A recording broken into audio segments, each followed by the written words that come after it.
How are you going to pass that exam? You're going to prep with Wow Lillie Handy and YouTube Agent Prep. Okay, so let's get with it. So we're continuing with national and Texas state questions today. So this is the book we're using, but all books have national questions and state questions. So this is 4th edition, old book from 2006. It's available online, so you can download it. It's Texas Real Estate Exam, 4th edition by Learning Express, published in 2006. And we love it, love it, love it because it has 4 exams of 80 questions national and 30 questions state. So, of course, today you take more questions in Texas. I think it's 85 and 40. However, these exams are awesome, and they also have explained answers. You've got vocabulary, glossary, math review, a little refresher course, and how to prepare for the exam, okay? And an overview of sales real estate. All right. So let's get going. You're going to pass that exam, right? By prep. Practice every day. Here we go. We're starting with number 66 on exam number 4. So remember to type your answer in the chat, the question number, and the answer letter. Here we go. An express agency relationship is most clearly evidenced by what? A, the spoken words of the party. B, the agent's appointment book. C, a buyer-broker agreement, or D, showing records. How is express agency relationship formed? Answer either A, a B, a C, or a D. Take that risk and find out today whether your answer is right or wrong. And if it happens to be wrong, okay, I'll help you understand it. That's what we're here for, right? So type your answer in the chatty chat.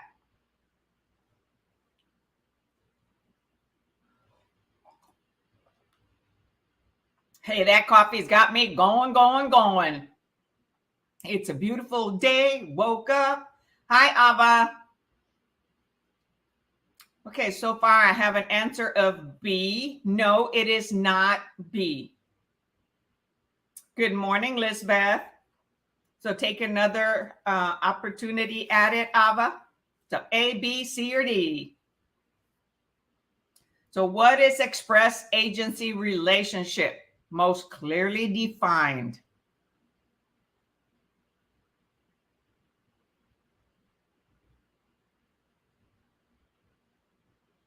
Well, it is not A, it is not B.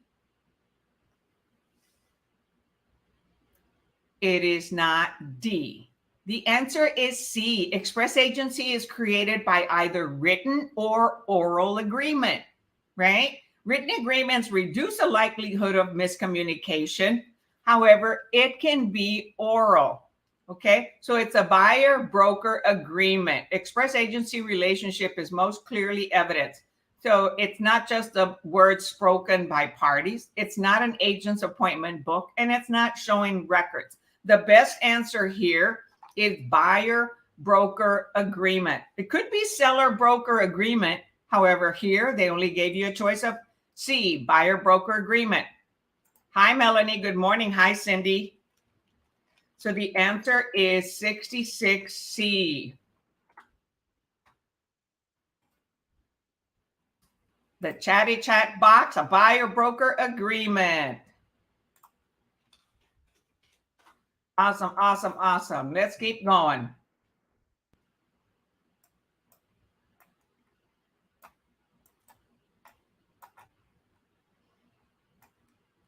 To make sure I don't skip any questions like on Wednesday. All right. Got to minimize the screen on here. Oh, wow.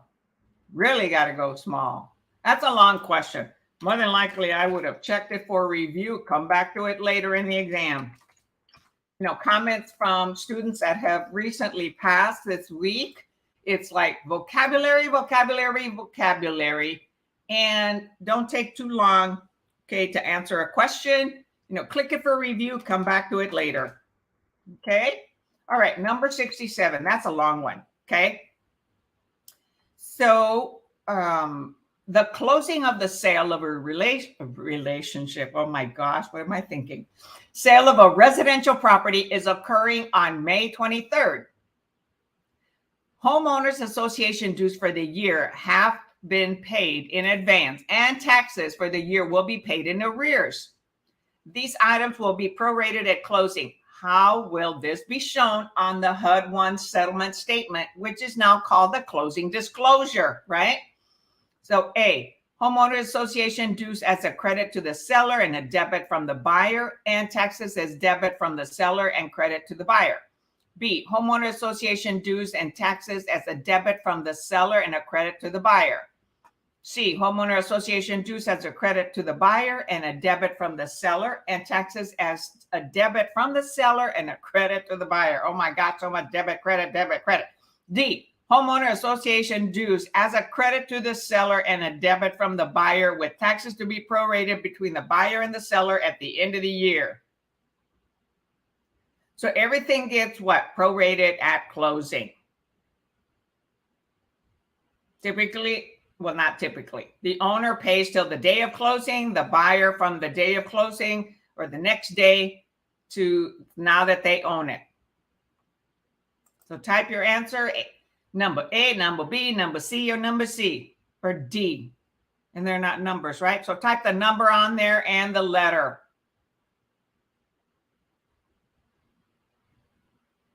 So association dues, taxes are prorated. Okay, who gets a credit? Who gets a debit? It says the seller paid the homeowner associations, right? So that's going to be a credit to the seller. So which one of the answers has a credit to the seller? So A has homeowner association dues as a credit to the seller and a debit from the buyer, and taxes as a debit from the seller and a credit to the buyer. Okay, because the seller hasn't paid for taxes yet, but they paid for the association dues. So seller is going to get a credit for whatever they paid, and whatever they haven't paid is a credit to the buyer, but it's called a debit to the seller, right? And a credit to the buyer as far as the taxes. So this is a little bit challenging. You've got to, sit with it and review it, think about it, look at your debits and credits in a settlement sheet or in an accounting spreadsheet, even on your checking account, you've got debits and credits. So 67 is A. Yeah, I was typing 66 again. I know I see nobody took a chance on this one, and I understand. So you got to think, what did the seller pay? The seller paid for HOA. That they get a credit at closing. And then the taxes will be paid in arrears. You mean you use it, then you pay for it. So that is a debit for the seller. The seller is going to have to pay for that at closing. And it's a credit to the buyer. So the buyer gets the money for the taxes and pays the difference, right? The proration from the day after closing to the next year, to the end of the year, and the buyer pays the whole tax. Okay? Seller pays whatever they are due up to 23rd, and then the buyer pays the rest, but until the next year.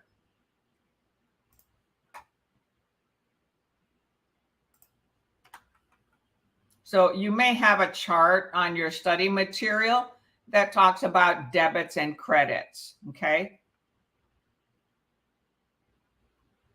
Or you can look it up on the internet, Google it, and look at the settlement statement, debits and credits, okay? What is the difference?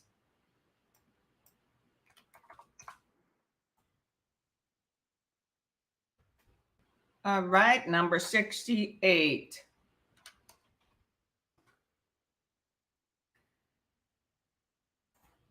Jane is selling her house. It is located in a neighborhood of modest 3-bedroom homes ranging in the price from $80,000 to $100,000. 2 years ago, she added a 4th bedroom, 3rd bath, and put a swimming pool in the backyard. In determining an estimate of value, the appraiser will apply which principle of value to this situation? A, functional obsolescence, B, external obsolescence, C, cost approach, or D, highest and best use.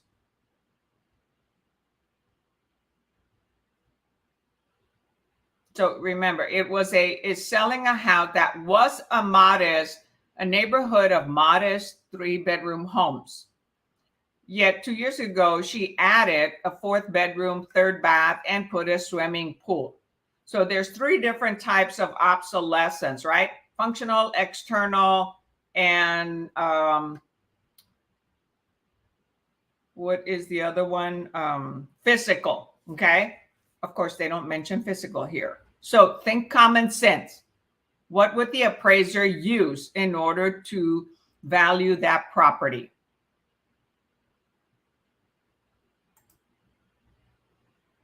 So far, I have A. And Ava, may I ask you to type the question number in addition to the answer, please? Thank you. So that everybody knows which question we're responding to. And yes, the answer is 68A, functional obsolescence, right? Because the home was obsolete with just 3 bedrooms. And so she added a 4th, a 3rd bath. So it made it more functional for today's economy or whenever that was done. So it increased the value on that property. But again, they also have to be careful that they don't overdo it and it prices itself out of what is acceptable in that neighborhood.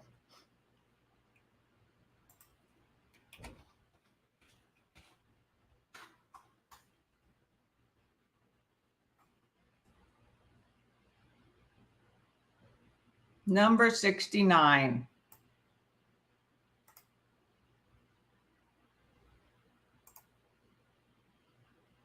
A broker listed and sold a 50-year-old house, but did not inspect the property to determine if there were any latent defects. What are those? Hidden defects, right? Which of the following statements is true in this situation? A, the broker may be sued under Consumer Deceptive Trade Practices statutes. B, the broker may be liable for defects found by a buyer for up to 2 years after the time of discovery of the defect. C, the broker is not required to inspect or investigate physical defects. Or D, both A and B. So which of but the broker did not inspect the property, okay, to determine if there were any latent defects. So which statement is true? So you ask yourself, is the broker a realtor broker, salesperson? Are they an inspector? Are they an appraiser? What are they? So then what is their expertise? It is not D.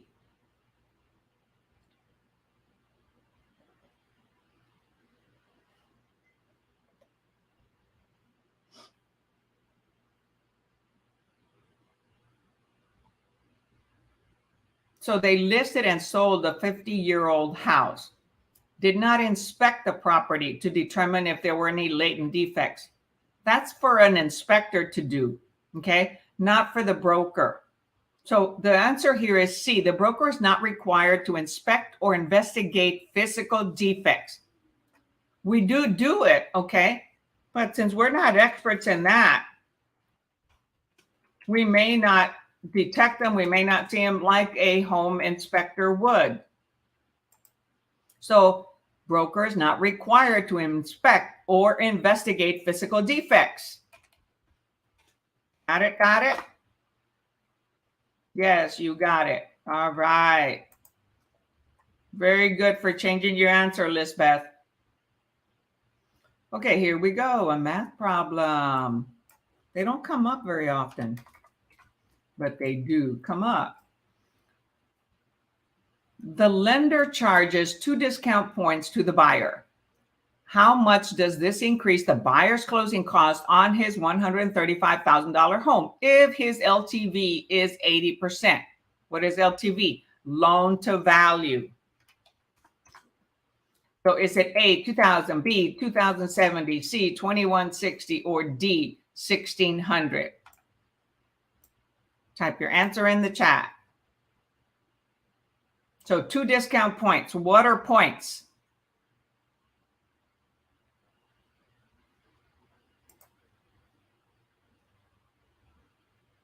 One point is 1%. 2 points is 2.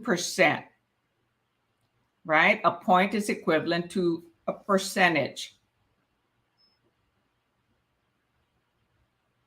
So buyer is, how much does this increase the buyer's closing cost of 135 if the lender is charging 2 points? However, they're only getting a loan of 80%. So that's important. Points are only charged on the loan amount, not on the purchase price.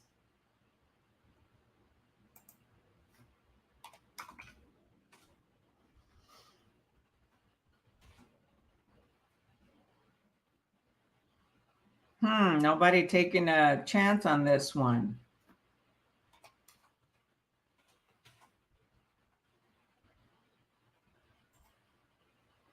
Come on, type your answer in the chat. I understand it's a math problem. However, we've got to practice some.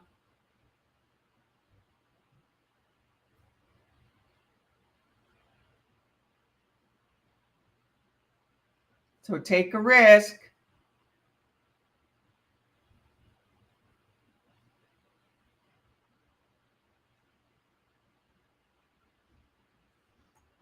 Okay, the answer here is, well, let me calculate it for you. So you have 2 points, so that's 0.02, right? 2%. The loan amount is 80%. So it's 80 times 135,000, right? Because they're only having to pay points on 80% of that. So you multiply 80 times 135. Okay, that brings it to 108. Hi, De Angela. How are you today? So that's 108,000. That's the loan amount. Now we multiply by 2%, right? 0.02 on your calculator. You'll probably hit 2 on the percent sign. So that comes to 2,160 cost of points. 2 points of 108,000, which is 80% of 135, gives us 2,160.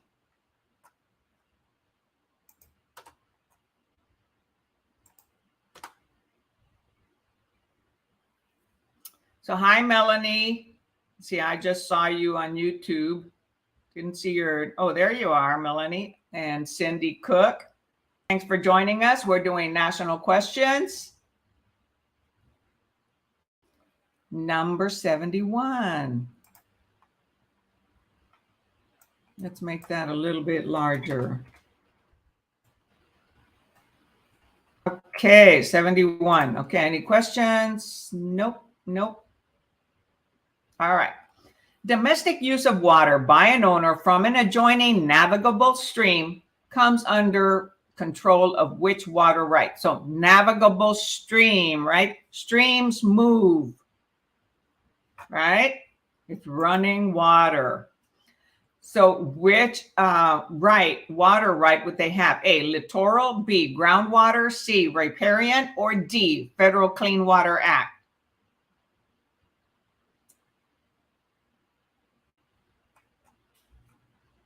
Okay, so far we have C.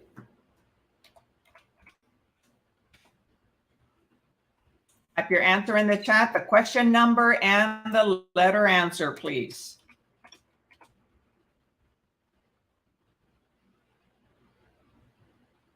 Hi, Maria Castro.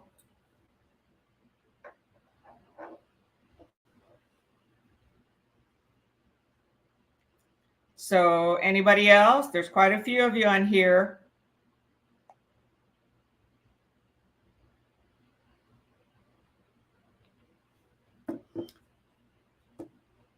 And yes, the answer is C, riparian right? Because it's a stream, it is moving.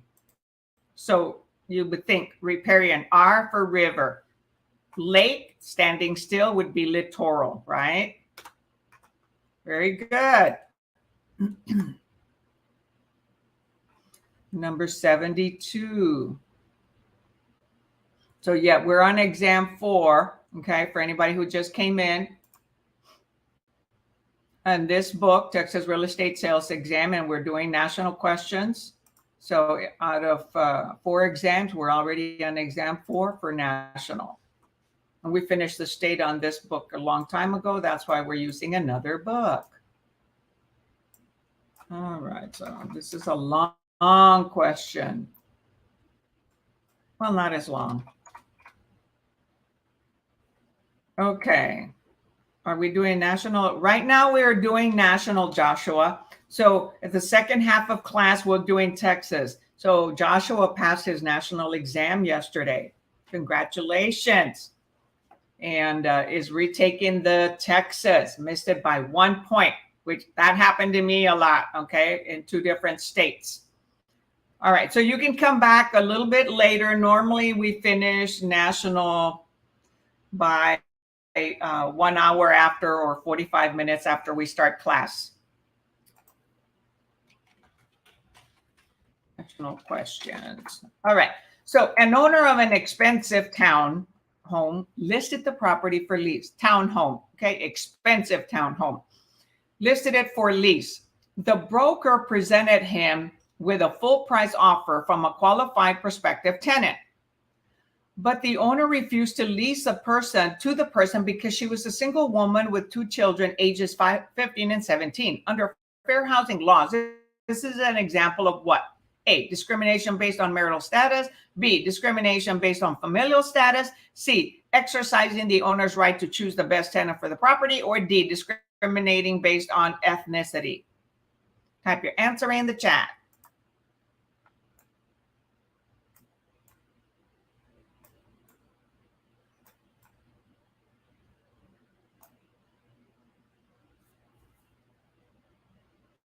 So far we have 72B. So come on, there's a whole bunch of you on here. Practice, practice, practice. That's what's going to help you pass the exam. Practice, practice, practice. Many questions. Practice, practice, practice. Until you get 100%. I've reviewed some books and they say, as long as you get up to 80%, you should be good. I tell you what, when I took the exam, I was so nervous. I was so anxious. I practiced them until I got 100% score. So I took them over and over. And so in Texas, I passed it the first time. I studied better than I did in the 2 other states. Okay, the answer here is B. Discrimination based on familial status. Very good.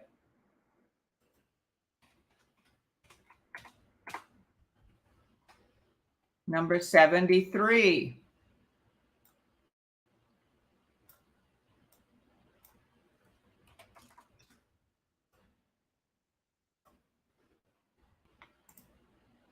What type of loan would typically create a negative amortization? What type of loan would typically create a negative amortization?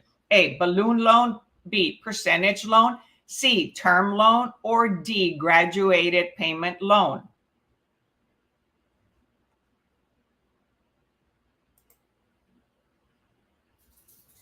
So amortization is what? When they stretch out the payments for the length of the loan, right? If it's 36 years, 30 years is 360 months.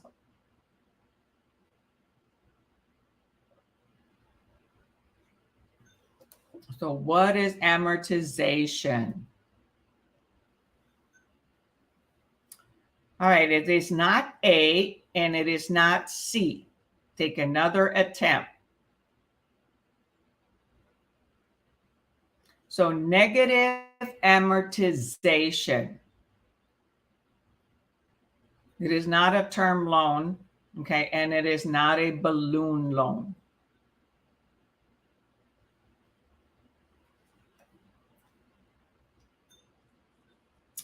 Well, no, no, no, no. The answer here is graduated payment loan. So negative amortization loan, okay, almost always creates it's a graduated payment mortgage, because the scheduled payments early in the life of the loan, okay, are not sufficient to make the payment of the interest due. So the shortage is added to the principal balance. So that means the loan amount, or the balance amount, I should say, is growing. So they are allowed to have smaller payments at the beginning. So it'll gradually increase until it gets to the full payment amount of principal and interest. But at the beginning, they're paying not enough interest. So whatever interest is not paid gets added to the loan, gets added to the balance, and the balance grows. Okay. So that is negative amortization. They get to pay a little bit less in order to, let's say they're going to get a job that they're getting a salary increase, so the lender approves something like that. So a graduated payment loan, it gradually graduates to a higher amount until it reaches what the normal payment should be. So the lender is, or bank is, giving them an opportunity to own a home, okay, by starting out with lower payments, and then every so many months increasing it until it gets to the full payment amount. Got it? Got it?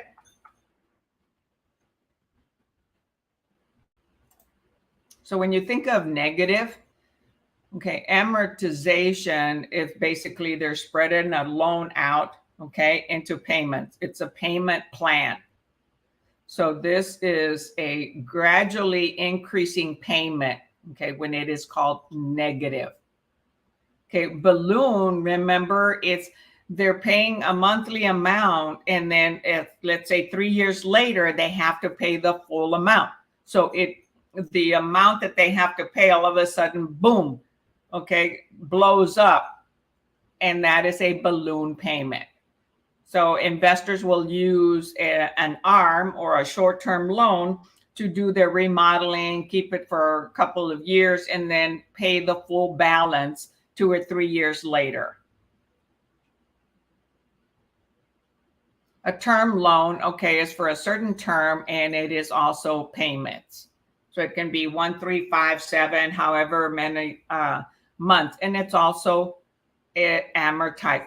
All loans are amortized. Okay, so don't get confused. All loans are broke down into monthly payments so that the individual can pay for them, and that is called an amortization. So we all receive an amortization schedule that breaks down every single month the principal amount, the interest amount, and then what the balance is left over.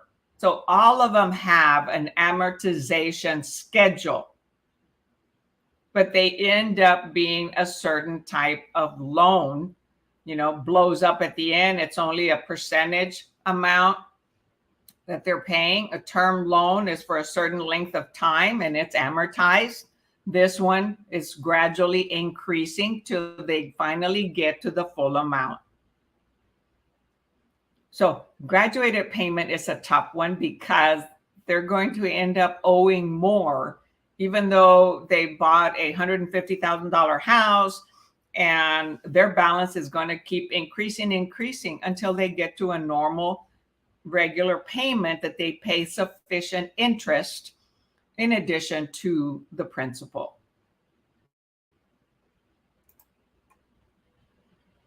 Okay, that was 73. Yes. Okay. Number 74. So go back and study about the different types of loans. Okay, you've got to go study the vocabulary on those different types of loans. Okay, what is balloon, percentage, term, and graduated? Okay, so that question lets you know You need to go practice more mortgage loan type of questions. Okay. 74. Which advertisement by a broker is in compliance with the current Federal Fair Housing Act? Which advertisement by a broker is in compliance with the Federal Fair Housing Act? A, only single adult units. B, tenant must pay 35 lease application fee. C, no children under 10 years of age. Or D, handicap alterations will not be made even if paid by tenant. So which one is in compliance, okay, with Federal Fair Housing? Type your answer in the chat. Question and the letter answer, okay?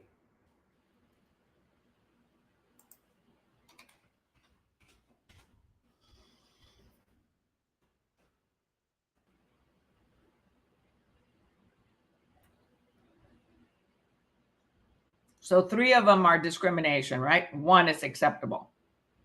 So yes, the answer is B. Tenant must pay 35 lease application fee. Very good.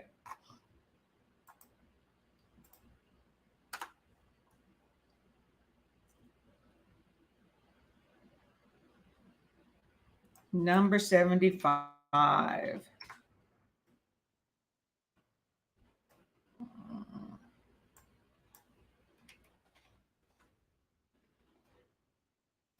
That didn't work. I think. No, yeah, that'll work. Okay, 75. In which real estate closing must a HUD, housing urban development, right? Uniform settlement statement, that's what has the debits and the credits, now called a closing disclosure. However, cash deals still use a HUD. So in which real estate closing must a HUD uniform settlement statement be used? A, cash transaction on the sale of a single family dwelling. B, commercial sale funded by a federally chartered bank. C, 1 to 4 family house with federal related loan. Or D, agricultural vacant land purchased with a federally backed loan. So HUD settlement statement.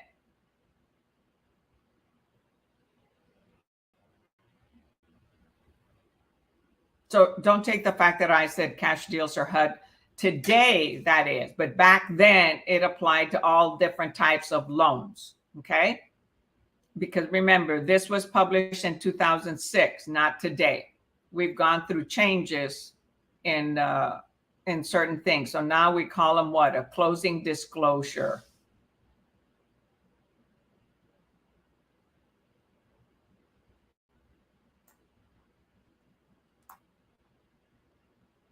Type your answer in the chatty chat.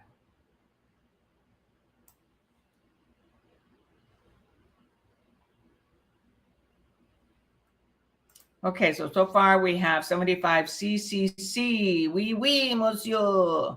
Yes, 75C. A 1 to 4 family home with federal related loan is a HUD statement or closing disclosure or settlement statement.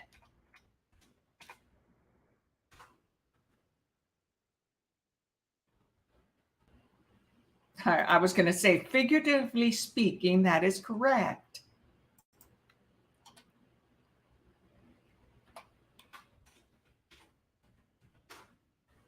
Number 76.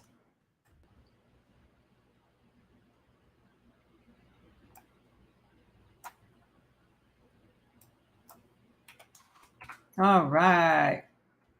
Moving right along. Okay. 76. Which of the following is not a physical characteristic of land? A, immobility. B, situs. C, non-homogeneity. Or D, indestructibility. Which is not a physical characteristic, right? There's different types of characteristics.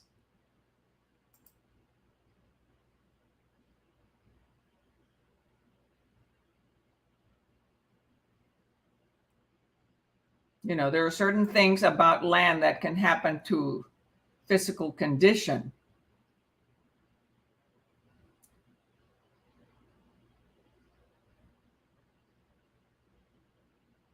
So far, let's see, we have A and we have D. Well, I hate to tell you, but those are not correct. Okay. Which ones are not physical characteristics? Not which ones are. Which ones are not physical characteristics of land?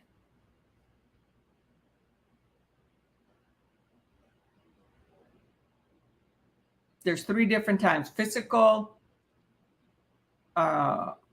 environmental, economic, and then what's the third one? Man, there's three different types of characteristics of lands, okay? And each one has 3 or 4 characteristics. The answer here is situs. That is not a physical characteristic. That is an economic characteristic. Okay, so there's economic, physical, and one other one. So somebody help me with the third one, the different types of land characteristics. So situs is where the property is. So like, let's say in the county records, okay, of land, they're going to have the situs address. That's the physical address. And then they're going to have the mailing address.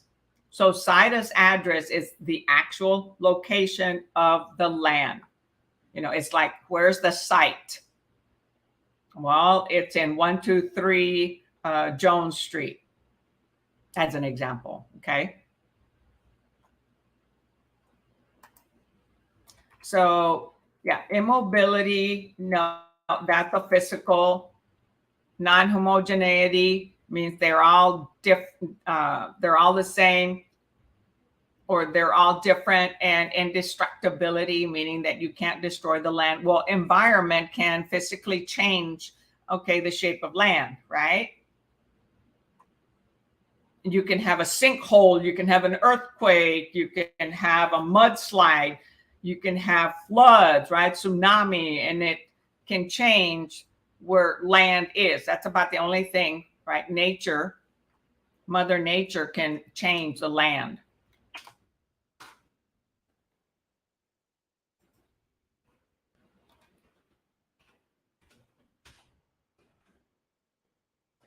So, all right, so that is not. So situs is environmental, economic, okay? Number 77. So that's another question that you'll need to go study, okay? Characteristics of land. Number 77.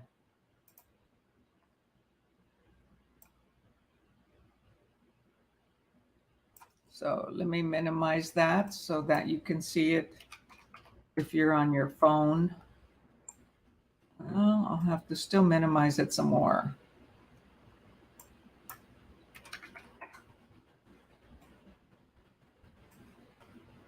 Okay, get rid of that. All right. Mr. and Mrs. Vu have a buyer's agreement with Sally, a real estate broker. Sally showed them several homes for sale in certain neighborhoods where she thought they would be most comfortable. This is an example of what? A, redlining neighborhoods. C, client service. B, client service. C, property and area knowledge. Or D, steering. All right.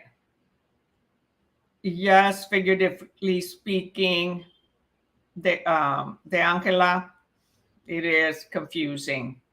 So go study the 3 different characteristics of land.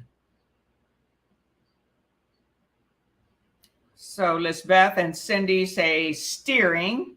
So what does everybody else think?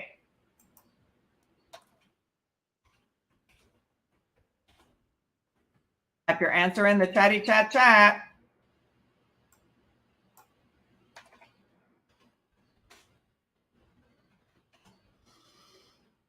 All right, not enough chances. Nobody's risk taking except for 2. I shouldn't say nobody. So yes, the answer is steering, right?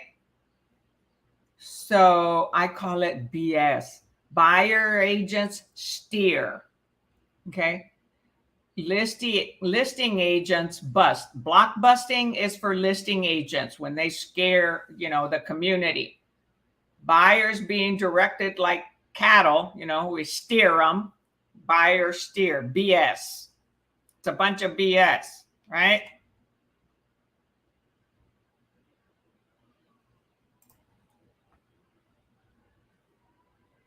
Number 78.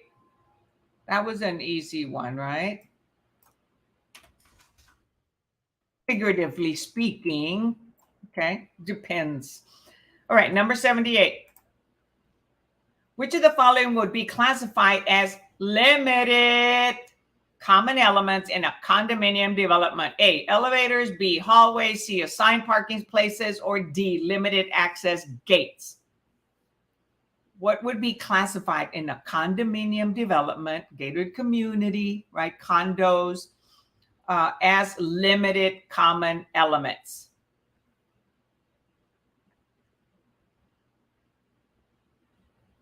So remember what the characteristics of condominiums are, right? They don't own the land, okay? They own the unit. And they share a whole bunch of other things.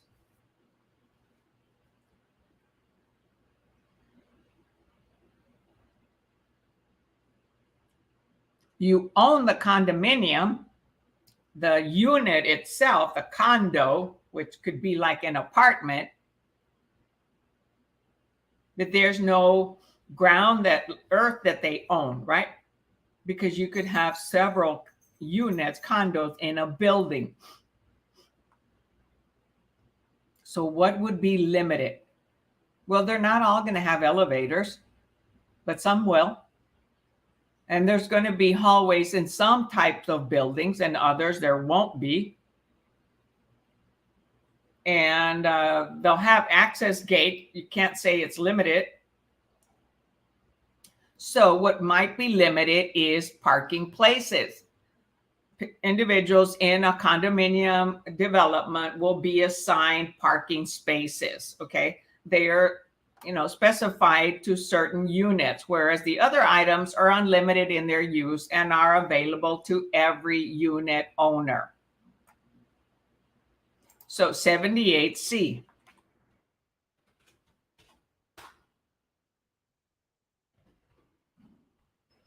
So condominiums share a wall, right? So do townhomes in many cases. However, townhomes own the land where condominiums do not. They own the unit itself. And the homeowner's insurance covers the inside of the unit, not the exterior. So all the other items are available to everyone, right? Okay, number 79. So did I show 78 here?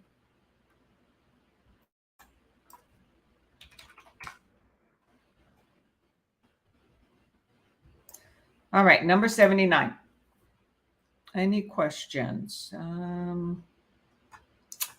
No questions. All right, net listings are discouraged or illegal in some states. Why? A, because the math is too complicated for most agents.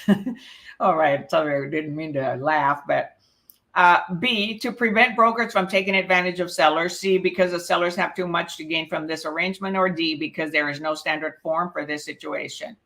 So net listings. All right, it is not D. It is not D as in dog. Net listings are discouraged or illegal in some states because a net listing would use a standard listing agreement, Lisbeth, okay?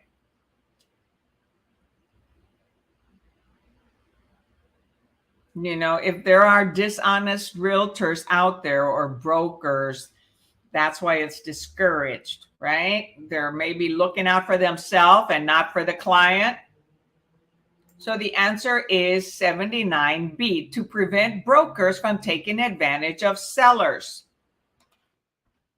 Because they may overprice it and it won't sell quickly. Why? Because they want to make more money.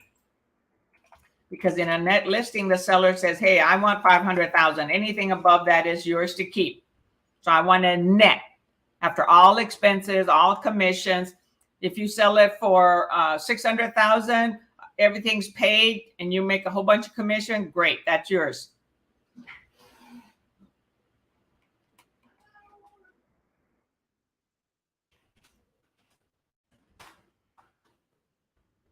So good. Glad you changed the answer. Sometimes changing the answer is good, and especially here in class.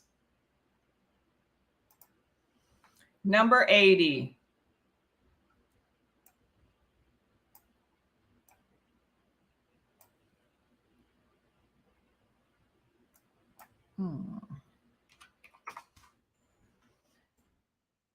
Okay, so this is the last national question for the day, and then we'll move into state.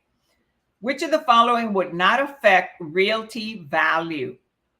A, permitted uses by city zoning ordinances. B, number of real estate brokers in the area. C, marketable and or indefeasible title of a property. Or D, demand for property by qualified buyers. Which one does not affect a realty value? Okay, a real estate value.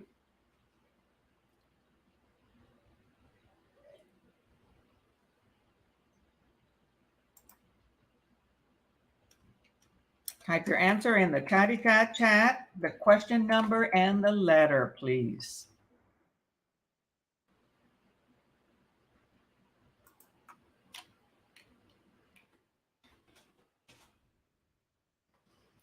Okay, so far I have BB.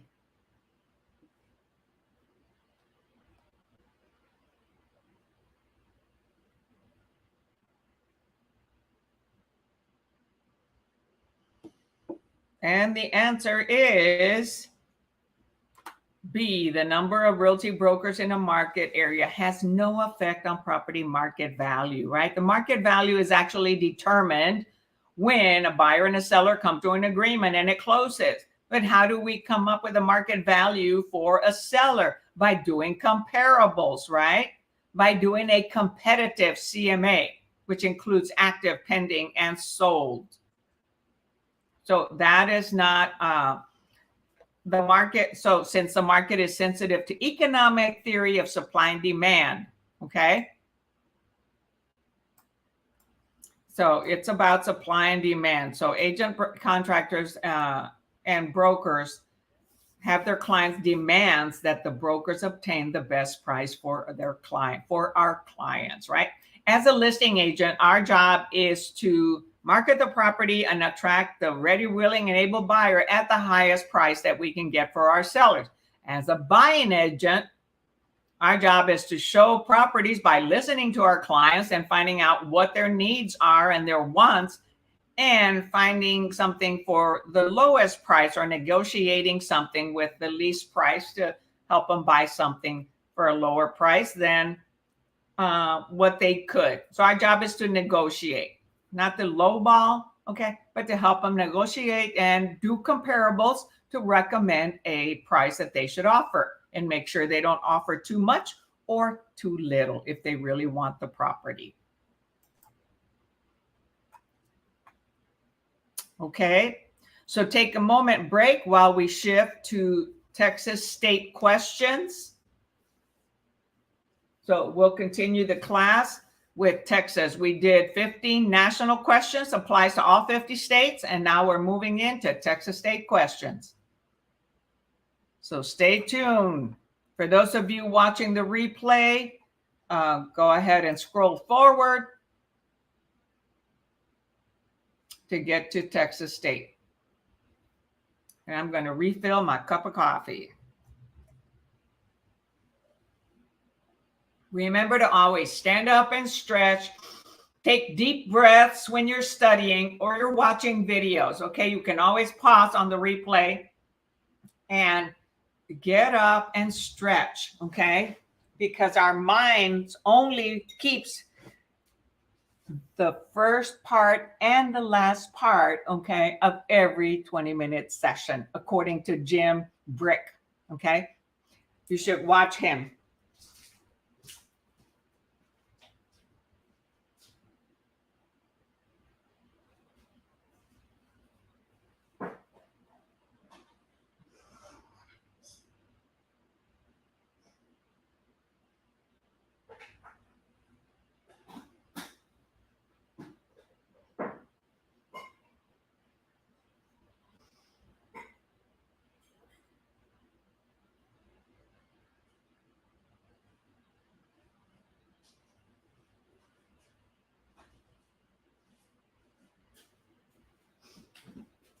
All right, ready for the Texas state questions?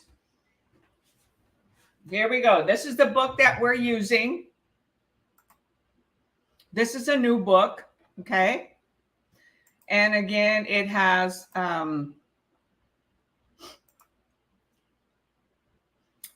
4 exams, okay, or 4 tests. Test 1, 2, and 3. It has a national portion, and then it has a Texas state portion. So this book is probably published for every state in the U.S., all 50 states.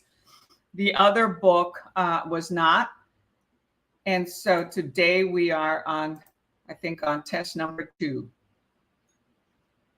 So let me show here.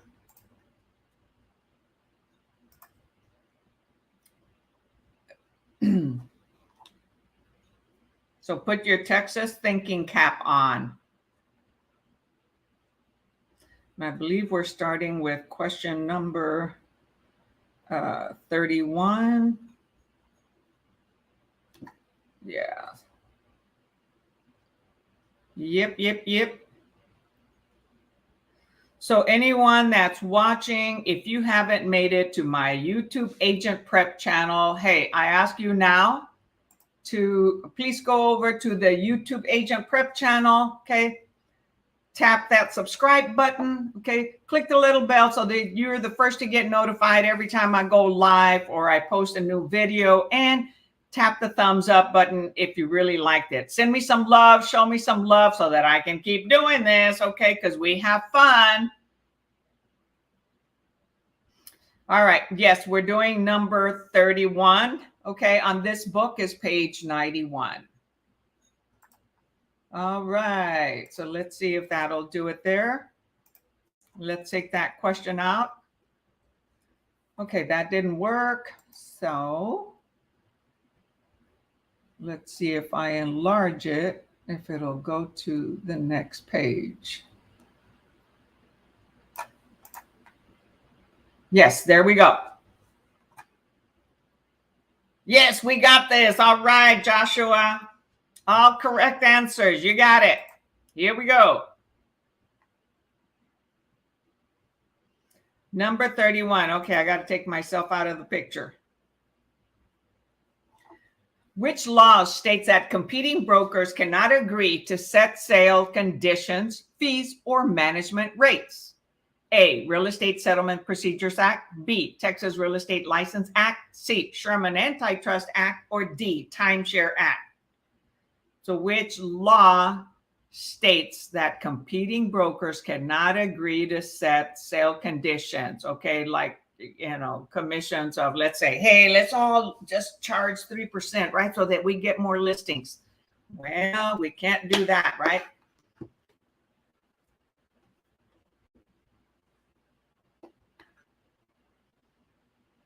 So the answer here is C, Sherman Antitrust Laws. I'm sorry, Act.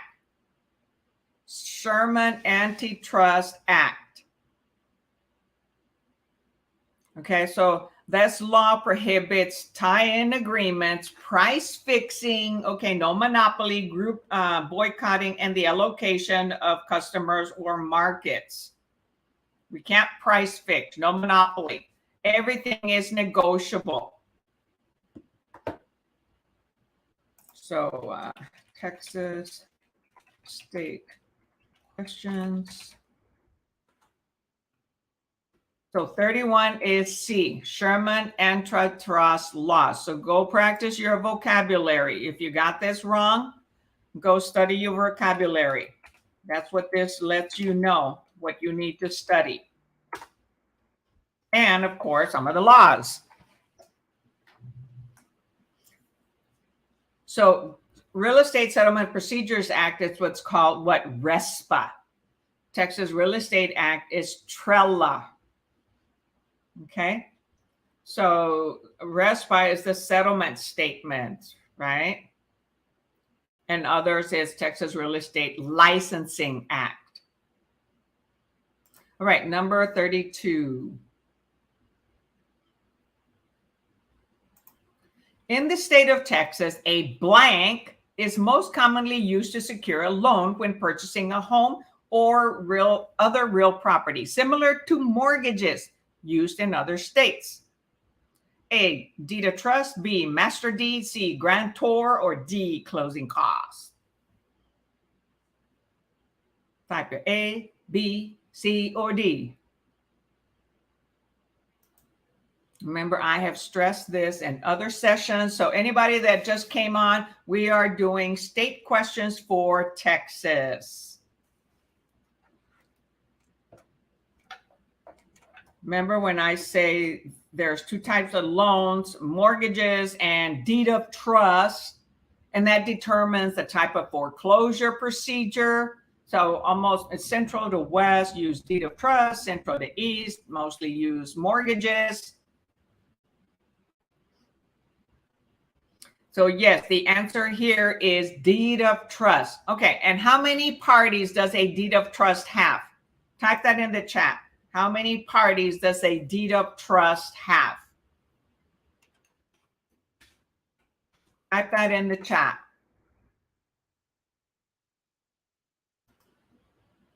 Oh, I forgot to type the answers in Facebook. So you're going to see some other answers coming in. Okay, yes, 3.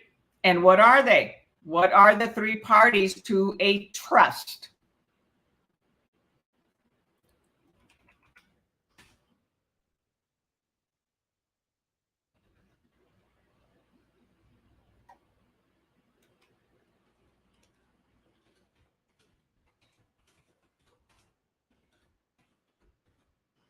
So you have the trustor, the trustee, and the beneficiary.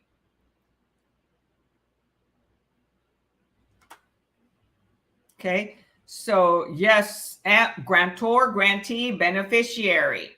Okay, so it depends on what type of trust it is, right? If it's a like a family trust for a will, grantor, grantee, beneficiary. And when it is a loan, a mortgage, it's a trustor, trustee, and beneficiary. Who's the beneficiary? The lender, the bank. Who's the trustee? The individual that the bank entrusts to keep the deed of trust and follow the orders, the instructions of doing a foreclosure if the buyer is in default. And then the trustor. The trustor is the borrower, the mortgagor, right? You forgot one of them, Cindy. So in a deed of trust, it's trustor, trustee, and beneficiary. Okay. So in the family trust, it's the grantor, grantee, and beneficiary. What am I doing here? Typing the answer. So it was trustor, trustee, and beneficiary. Oh, they all come. They didn't. Something happened. The trustor didn't come out. Can I edit that? Okay, sorry. I typed trustor, but it didn't go through. So trustor, trustee, and beneficiary. Okay, my fingers went too fast and it didn't show it in the first time. So the three parties to a deed of trust, which is a mortgage in the state of Texas, trustor, trustee, beneficiary, and there are three parties, right? Yes, awesome, awesome. Okay, number 33.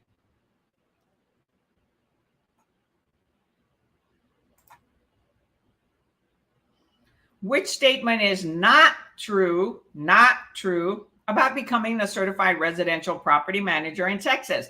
A, must be a registered member of the Texas Association of Realtors. B, must take 30 hours of property management education. C, must complete the Texas Real Estate Leasing Specialist certification. Or D, all the above statements are true. So which one is not about becoming a certified residential property manager?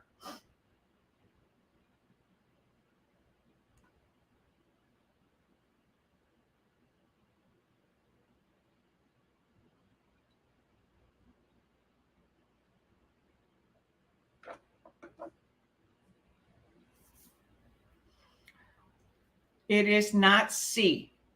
So take another attempt. So remember, to become a property manager, you must first practice 4 years of real estate and then take the broker license exams, right? So must become a broker. So the one that is true must be registered with TAR, right? We all have to get registered with Texas Association of Realtors if we want to be a business person labeled as a realtor. And we must complete Texas Residential Leasing Specialist certification because they've got to learn that. And well, D is not true. So must take 30 hours of property management education. It's not a must. However, we do have to take a lot of brokerage courses, all right, in order to become a property management company. And that would behoove us to take that class, property management education. Okay. So we would get our 4 years of real estate practice, then become a property manager and have our, broker license, be with TAR and NAR, National Association of Realtors.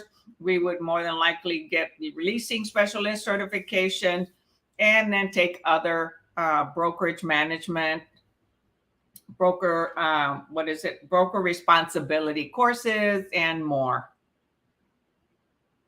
Yes, a property manager, Joshua. So Joshua says, so a certified residential property manager in Texas. So in order to be a property manager independent, we do have to have a Texas real estate license. Now, if we are an employee of a subdivision,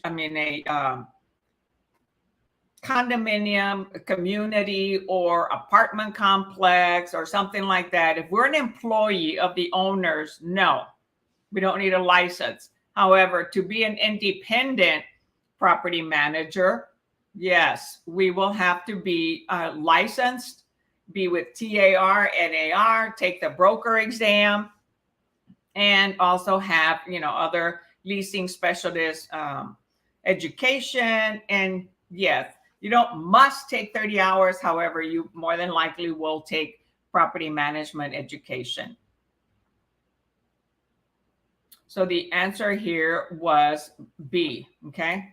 They all said must. Well, it's not a must. So the property manager must only take 4 3-hour courses, according to the answer, and must also complete an application, which will include a verification of over 200 unit years of residential management experience over at least a 2-year period. Okay. So that's after becoming a broker, or they work for another property management broker. So they must complete an application which will include a verification, additional proof of over 200 unit years of residential management experience over at least 2 years. and then take 4 3-hour courses. So that would be 12, right? 3-hour courses of 12.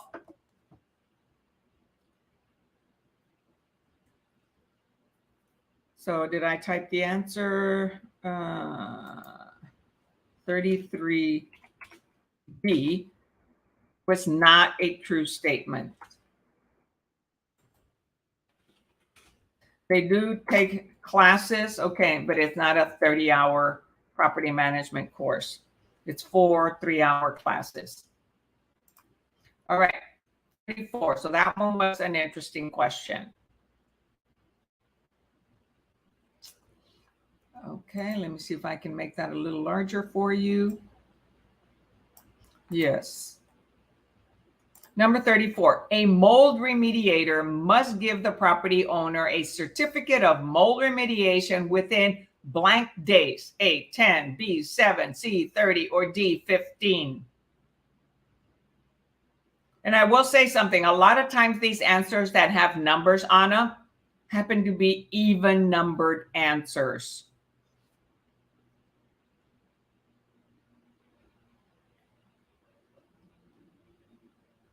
Mold remediation. Okay, must give the property owner a certificate within how many days? Oh, hi, Denise. I just noticed you came on board.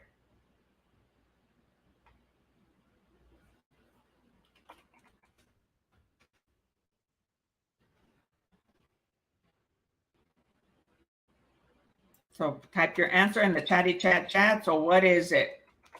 Is it 10, 7, 30, or 15?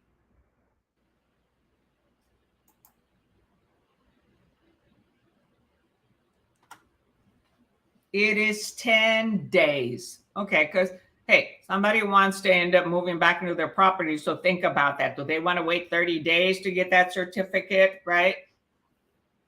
So 10 days. So again, I've noticed that a lot of the questions that have answers that are even numbers or odd numbers, usually it's an even number answer. Number 35. Blank is not protected against loss of a standard title insurance policy. Title insurance policy. Okay. A, lack of capacity of the grantor. B, forgery in the chain of title. C, parties who have possession of superior rights at closing. Or D, encumbrances of record. Blank is not protected in a title insurance policy.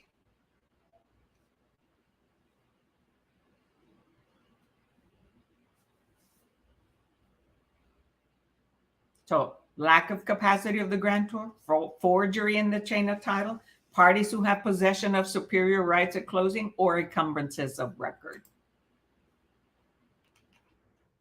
Think about it. Read the question carefully. Read it 2 or 3 times so that you really understand what they're asking for, and then read the answers carefully.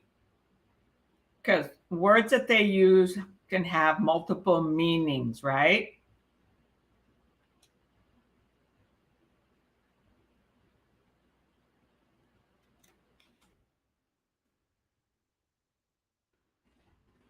No, it is not A.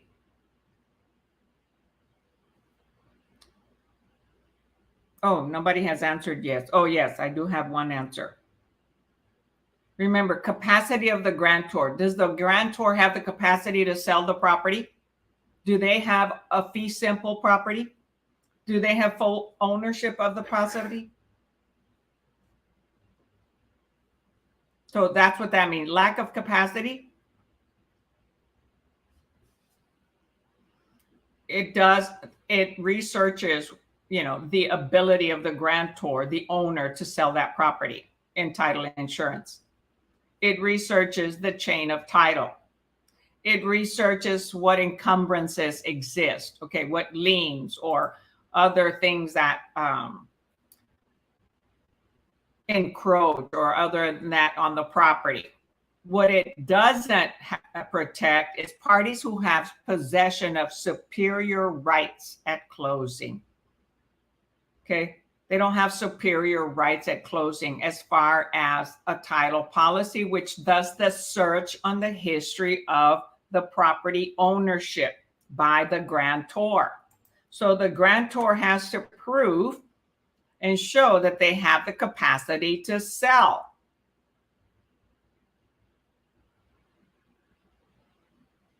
Okay, so the answer is C, which is not protected. Oh, I forgot to type A over there.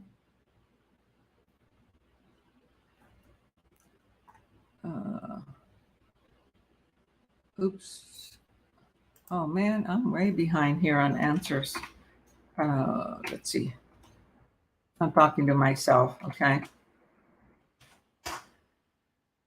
So the answer is 35C. Y'all get why?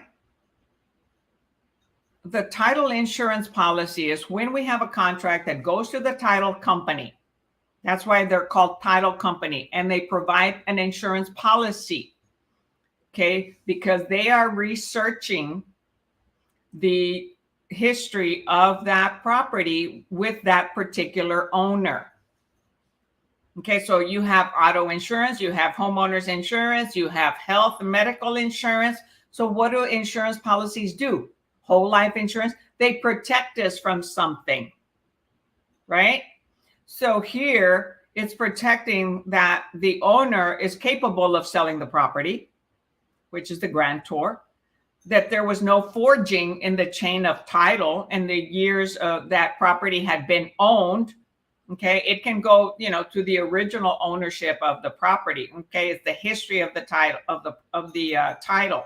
Okay, and the encumbrances, any encumbrances, what are those? Liens, anything that's attached to the property. So the answer is C. Parties who have possession of superior rights at closing. Okay, no, that does not that is not a loss under a standard title insurance policy. The title insurance policy is protecting the buyer, that the seller, the grantor, the owner, okay, has a free and clear property to sell and can convey the property to them, right, at closing. And it has to be delivered and acknowledged, right? The deed. All right, number 36. Okay, so Denise says she got it. Okay, awesome. Number 36, what is a devisee? A person who is making the will. B, a person who is transferring the property. C, the lawyer who is handling the will. Or D, the person who is receiving the real property as stated in a will. Who is the devisee?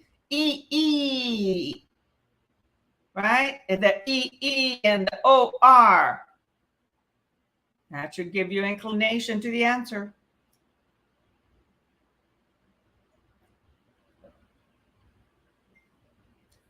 Type your answer in the chatty chat, the question number and the letter answer.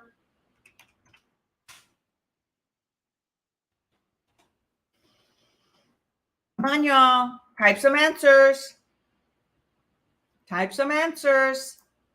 Think about it. Device E. Receiver.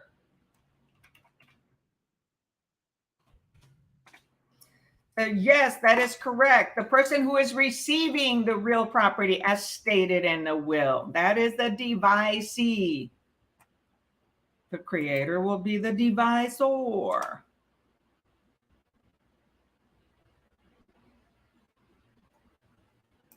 All right, good. Number 37.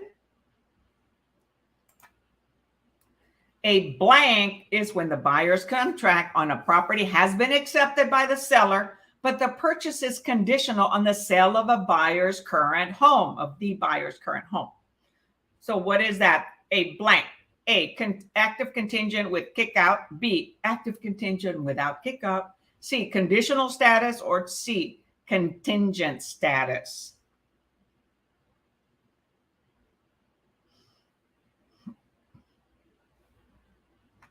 So blank is when buyer's contract on a property has been accepted by the seller, but the purchase is conditional on the sale of the buyer's current home.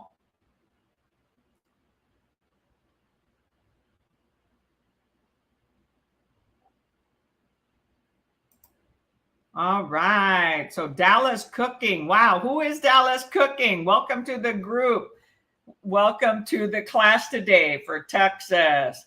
So you're obviously in Texas, Dallas, Texas, 4 hours north of San Antonio.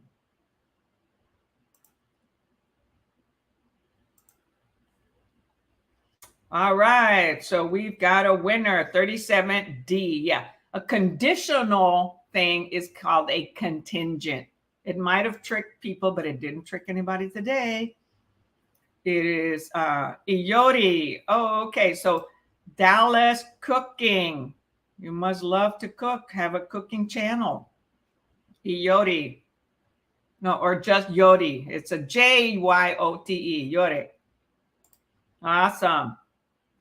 Yes, the answer is 37D.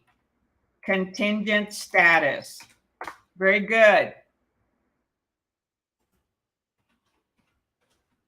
Moving right along. So anybody who just came in, we're doing Texas State questions. So 38, a valid lease requires all of the following except what? A valid lease has what requirements? Except for one of them. A, recordation in a county clerk's office. B, valuable consideration. C, capacity to contract. Or D, offer and acceptance. Think common sense.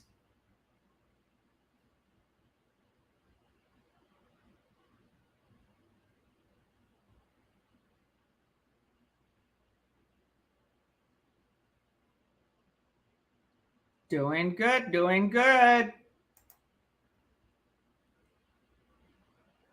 Doing good.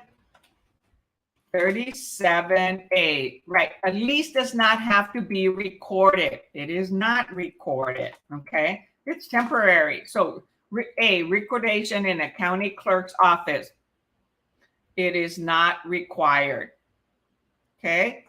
And so let's go back here. Dallas says he's just preparing for my state exam. So is Joshua. Joshua passed his national exam yesterday. Why do I know? Because he keeps in touch with me, which more of you can do. You can keep me updated into how it's going, ask me questions. I respond to all my texts and instant messenger messages. I prefer it in the messenger or on YouTube, right? Messenger, I get them really quick. So let's see, did I type the answer? Oh, not yet. 38A, right? You don't record a lease. It does have valuable consideration. It's a capacity to contract, right? There's an agreement between the owner, landlord, and the lessee, lessor and lessee, landlord, tenant. And it is an offer and it's accepted, right?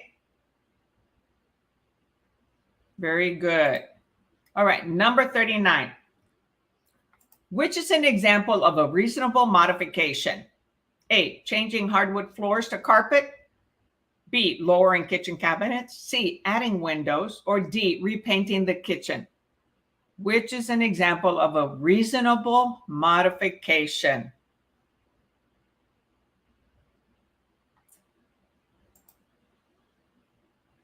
A reasonable modification, okay? Modification. That's a key word. A reasonable modification. So something that's not going to cost a lot, but you're changing something. Modify. Okay, I hate to disappoint you all, but it's not D. To paint, it's not modifying. Okay?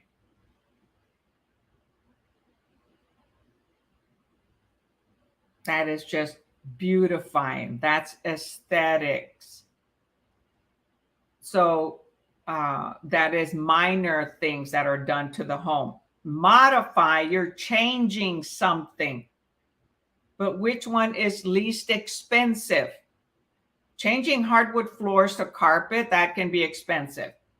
So B, lowering kitchen cabinets. All you're doing is taking them off the wall, moving them down a little bit, putting them back on the wall.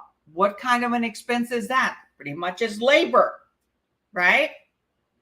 Adding windows is expensive. Repairing the house, repainting the kitchen, that's not a modification. That is just beautifying, okay? Updating by just painting.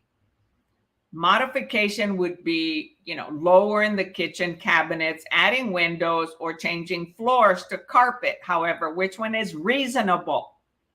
Those are the two key words: reasonable, modifying. Lowering kitchen cabinets is the easiest and most reasonable expense to modify a part of the house. Pay attention to the key words in the question. Here it was reasonable, so not so expensive. Corey says kitchens are expensive. Yeah, the two most places to invest money are the kitchen and the bathrooms. Why? Because there is plumbing, okay, and lots of cabinets and tile or showers, but plumbing is expensive. Okay. And, everything that goes on their bedrooms, it's basically four walls and you bring furniture in. Living room, everything else. Yes. The kitchen and bathroom are the more expensive to modify, to remodel, to add. It's the largest expense, pretty much. Well, replacing floors and all that. So it was lowering the kitchen cabinets. Why? It's the most reasonable modification based on the four answers.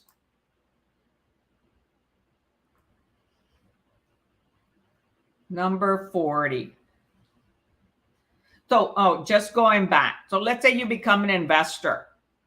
You want to buy homes that need the least expense. So which one here would be the least expense? Repainting the kitchen and then lowering the kitchen cabinets. Hardwood floors to carpet and adding windows is going to be more expensive. However, changing hardwood floors to carpet would be a good expense to improve, the appearance of the home and the newness of it.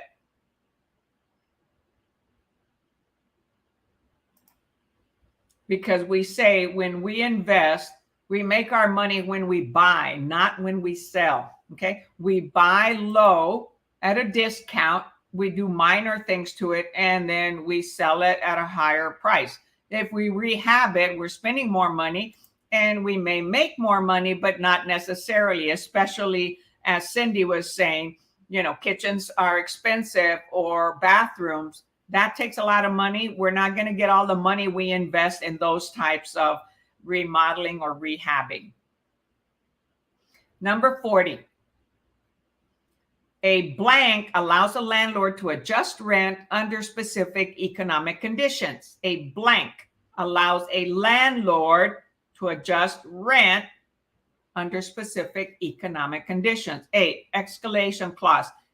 B, defeasance clause. C, safety clause. D, contingency clause. So which one would seem realistically that a landlord can adjust the rent under specific economic conditions, right? Supply and demands, economy, inflation, deflation, think about all those.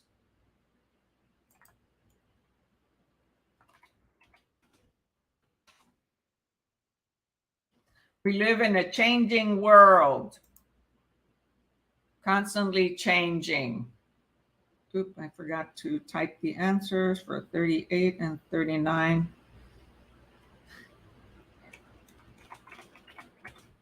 So type your answers in the chatty chat.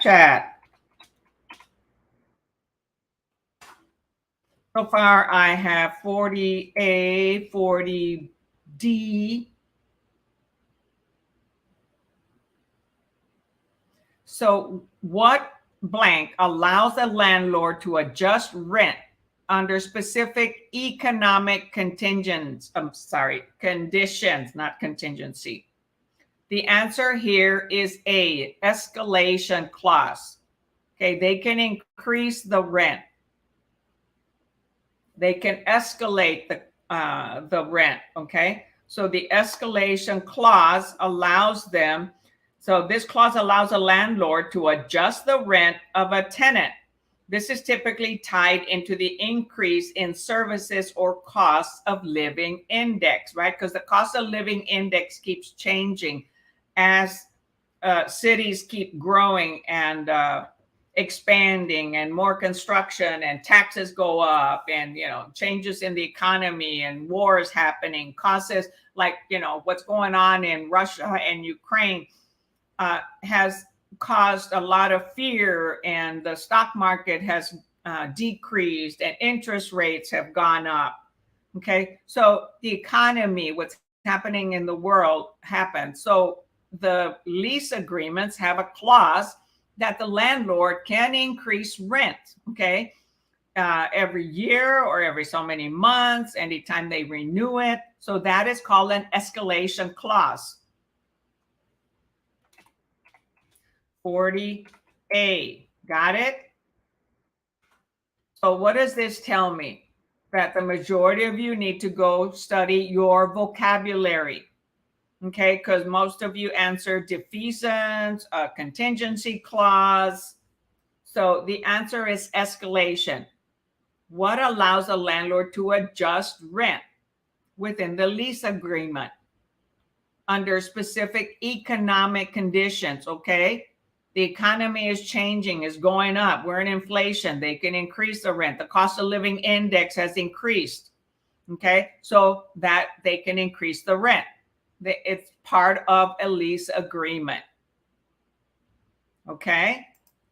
So Denise says, yes, most definitely. Yes, yes. Economic conditions. Go learn your vocabulary, okay?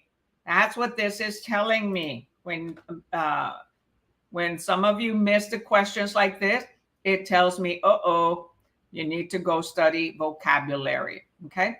All right, so we finished test number 2. We're now going to go to test number 3. Okay, let's go test number 3 to the state portion. All righto. So we started with 31, so we've done 10 questions.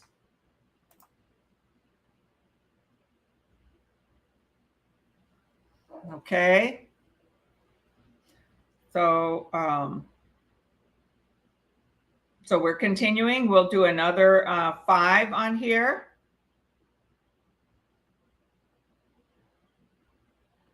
All right, moving right along.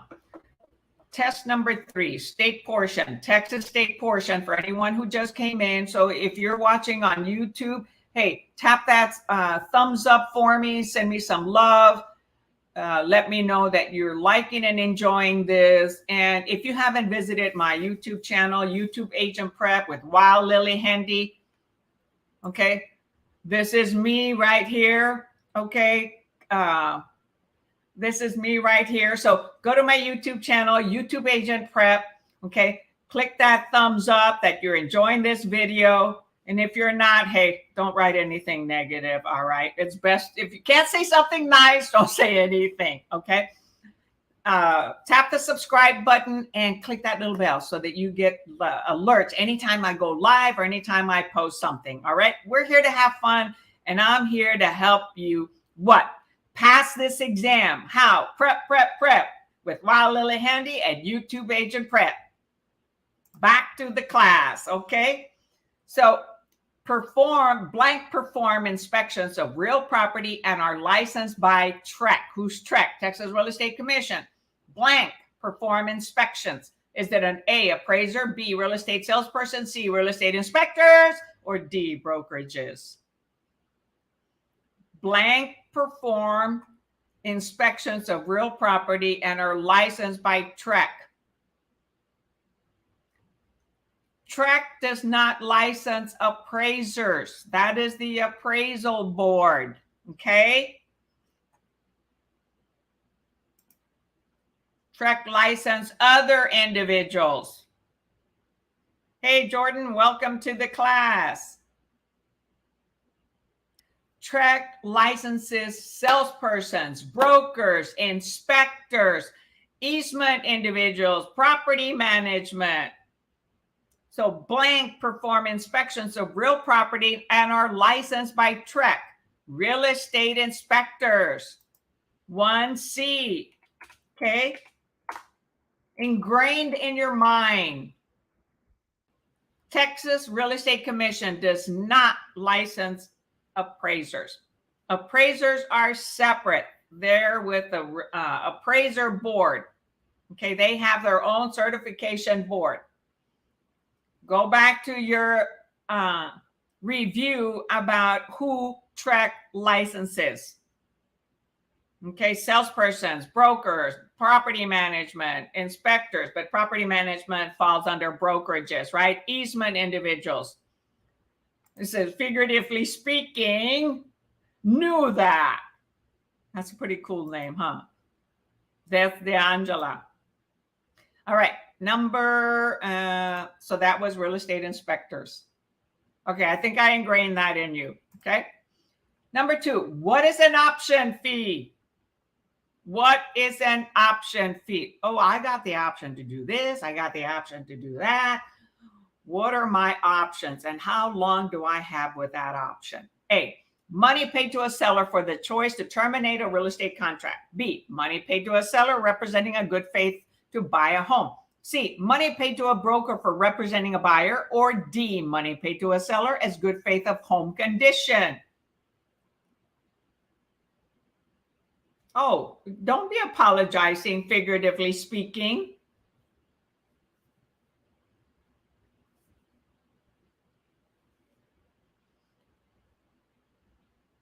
So, what is an option fee?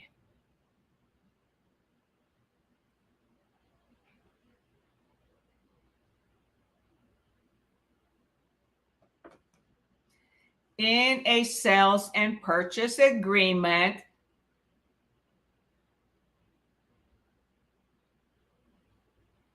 it is a money paid to a seller for the choice to terminate a real estate contract.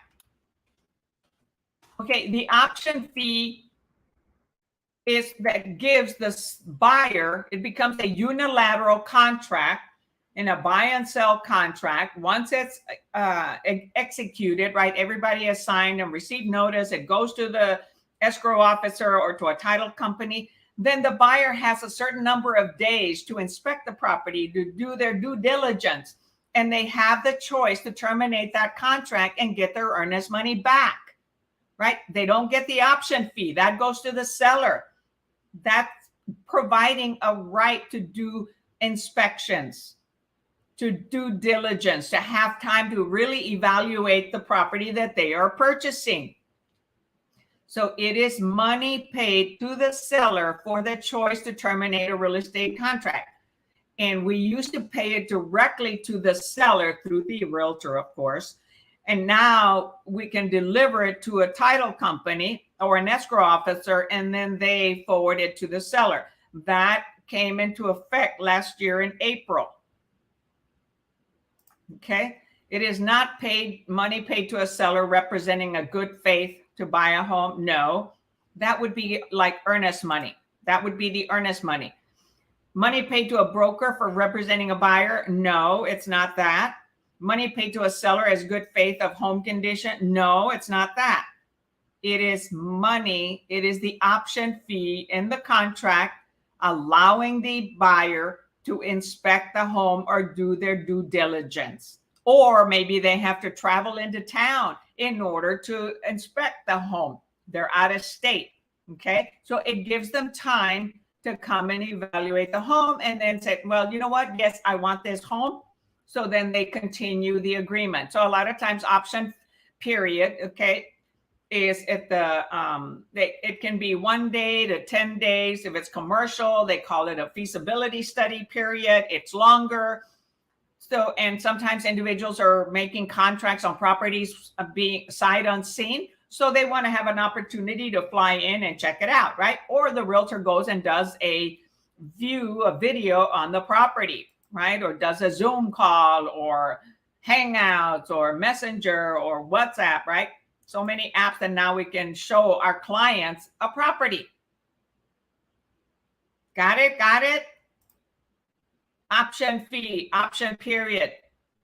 That stays with the seller, whether a buyer chooses to proceed with the contract or not.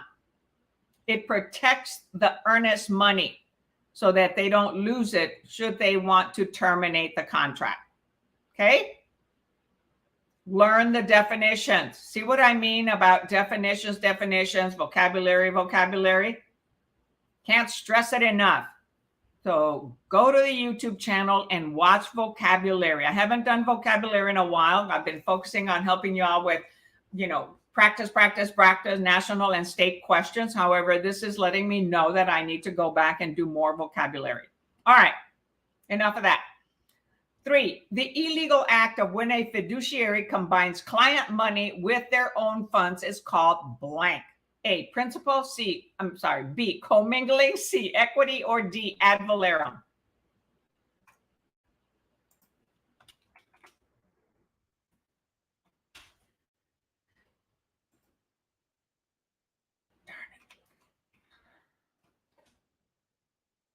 So far, I have B.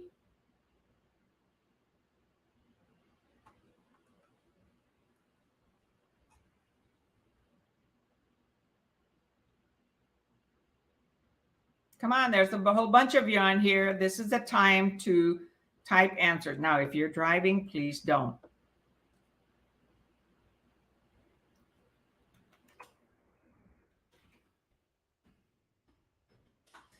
And you're going to see some answers come up right now, but that's because I'm typing them on Facebook. And then they end up showing on live stream or StreamYard. All right, so the answer here is yes, B, commingling, right? Yes.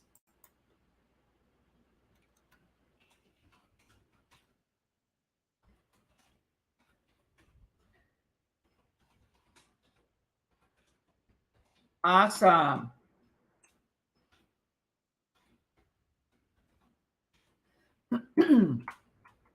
All right, so 3B, commingling, very good. Number 4.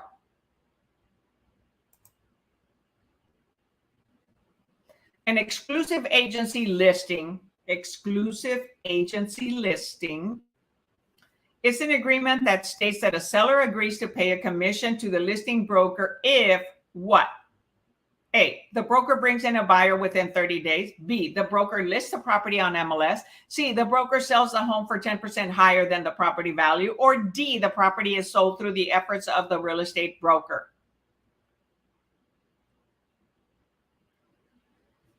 Type your answer in the chat, the question number and the answer, please.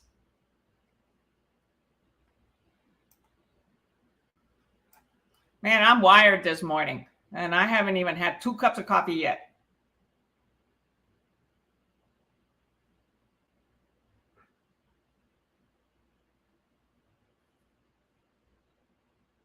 All right, so I have B, D. B is in boy, D is in dog. It is not, oh no, actually, oh yes, I do have a couple of B's on here. Cindy and Denise. Take another attempt at it, please. Read the answers carefully, 1, 2, or 3 times. The broker brings in a buyer within 30 days. So an exclusive agency listing is an agreement that states that the seller agrees to pay a commission to the listing broker if A, broker brings in a buyer within 30 days. It didn't say anything about just 30 days.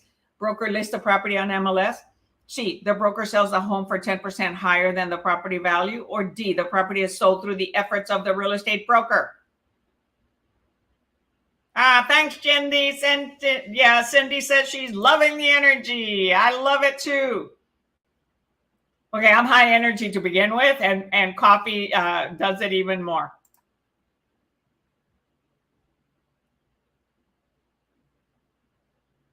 Think about this question. That's weird. Why isn't it? I keep clicking to show Cindy's comment, but it's not showing up. There it is. I'm glad you love the energy. Yes, the answer is D, because remember, there's different types of agency listings, right? The exclusive agency listing is an agreement between a seller and a broker, okay? It's exclusive to one brokerage. However, there's exclusive agency right to sell, okay? And exclusive agency. So with exclusive agency, if the seller brings the buyer, they don't have to pay a commission. But when the broker brings the buyer, okay, a ready, willing, and able buyer during an exclusive agency listing, then the broker gets paid. But if the seller brought them, they wouldn't get paid. In order for the broker to get paid, whether the seller or the broker attract the buyer and bring a contract, it has to be an exclusive right to sell agency listing, okay? So here, it's just an exclusive agency listing. So broker will get paid when they bring the buyer. It is sold through the efforts of the real estate broker. Okay, why? And it says broker. Why? Because all listings and contracts belong to the broker.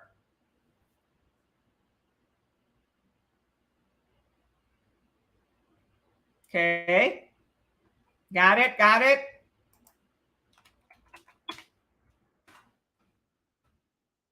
Got it. The only way it would be a 30 days was if that's what the listing said, 30 days. The listing also specifies whether it'll be listed on MLS or not. Well, you know, multi-million-dollar properties sometimes don't want to be listed, or commercial properties typically are not listed on the MLS. They have their own type of commercial websites. And so, you know, an owner is going to get more traffic by putting it on the MLS because that's where everybody sees it, right? Anything that we post on the MLS gets syndicated to so many different websites that buyers can view, and realtors. A lot of times the buyers are the ones that tell the realtors, hey, I want to go look at that property, right? So we want it on there. The fact that it's sold 10% higher, we don't guarantee how much it can sell over or above. Okay. And so it's the property is sold through the efforts of the real estate broker. That is an exclusive agency listing. In order for it to be paid to the broker, whether the owner or the realtor brings it, or the broker, it would have to be exclusive right to sell. All right? Right. Number 5. It's 5 o'clock somewhere. Well, it's a little early for that, right? All right. What does TRELA regulate? Texas Real Estate Licensing Act. What does it regulate? A, Code of Ethics and Standards of Conduct. B, License expiration and renewal. C, active license versus inactive license. Or D, all of the above. Yes, Jordan, this is the state portion of the exam. We are currently doing Texas state questions and answers. If you need to watch the national, you can do the replay. The first half of the class is national. It was 45 minutes.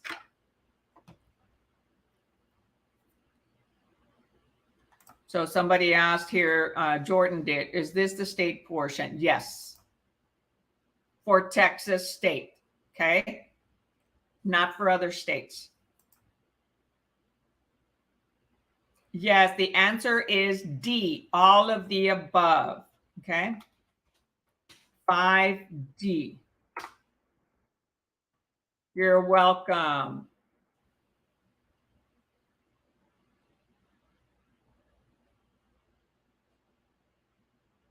All right. So yes, TRELA, Texas Real Estate Commission Act, regulates code of ethics, standards of conduct, license expiration and renewal, active license versus inactive license. So all of the above.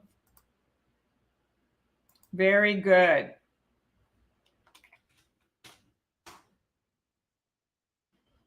Okay, since I sense that some of you are doing Texas exam this coming week, I've already done 15 questions. However, if you are willing to stay longer, I will do more Texas State questions, as there are not many YouTube channels that do Texas State only. So let me know in the chat whether you're willing to stay a little bit longer and have me do more Texas State questions.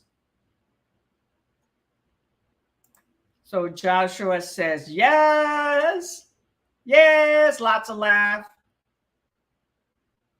Can also be lots of love, right? But lots of laughs. Ha, ha, ha. Okay. Cindy says, staying. I'm staying here. I'm here at home. Here, you can see the background. And I've got my streaming lights. So I've got streaming lights that give the color background, right? And this is a room divider over here on the left. Oh, it's hard to see backwards, right? And then since my colors are red and black, I went to green, okay, and the little German town, and I bought those old signs with red, black, and yellow, and of course, white lettering, because my colors are red and black, and then I use white and yellow letters. All right, so I will continue to stay a little bit longer. Let's do a few more Texas State questions. Number 6. What is the difference between a salesperson and a broker? Oops. Let me show the screen here. Okay, what is the difference between a salesperson and a broker? A, there is no difference. They both do the same thing. B, a salesperson owns the brokerage. C, the broker works independently and a salesperson only works under a broker. D, a salesperson directly contracts with clients. Which one is the correct answer? Type the question number and the answer in the chat, please. So what is the difference between when you're going to get started as a salesperson and the sponsor or the broker that you're going to sign up with? And by the way, I am also looking for realtors to join me at eXp Realty. I'm a realtor. I still practice real estate. I'm not only a teacher, tutor. I also do real estate and education and help people, and I mentor. So what's the difference between when you get started as a realtor, salesperson, and a broker, your sponsor? The answer is C. The broker works independently and a salesperson only works under a broker. Very good. So see how it doesn't say we work for the broker. We are self-employed. We are independent, right? So we hang our license under a broker. That's why we have to choose a sponsor,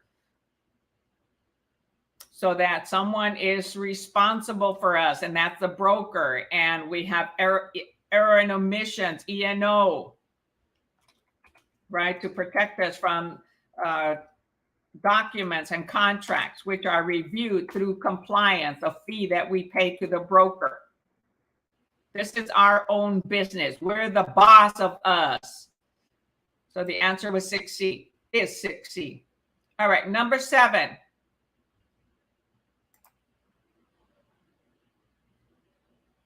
What is the purpose of the Texas Real Estate Commission? Oh, the whole question doesn't show up. Let me minimize it here.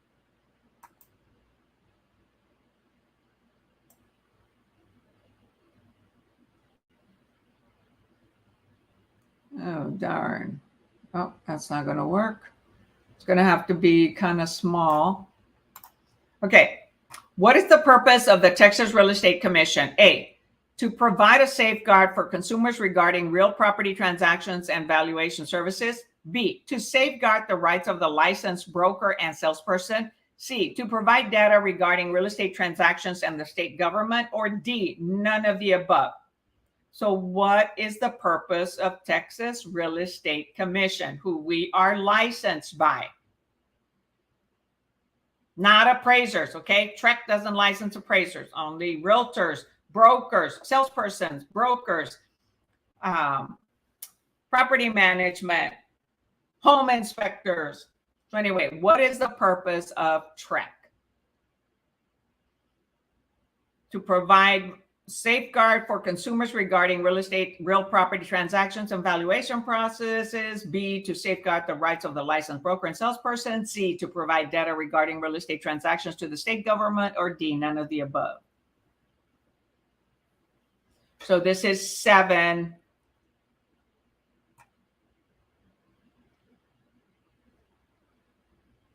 Awesome. Yes, the answer is 7A. Okay.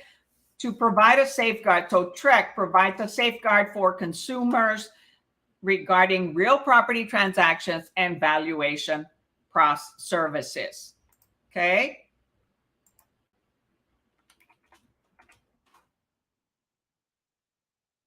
So the recovery fund, if somebody complains to us and we have to go to TREC and the individual, the complainant wins, okay, the recovery fund can be used to pay some of their damages.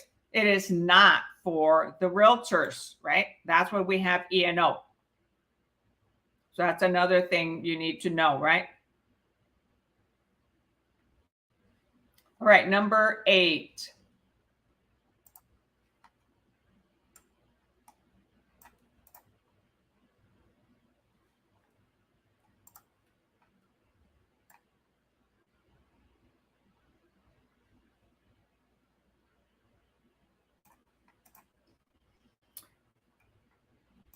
Which survey system does Texas use? Which survey system does Texas use? A, public land survey system. B, Meridian Tech survey system. C, Texas survey system. Or D, federal survey system.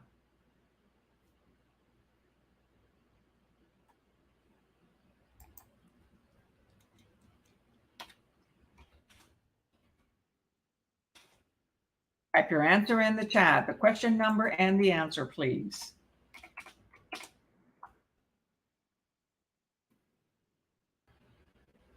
Come on. Take a risk, type your answer. Which survey system does Texas use?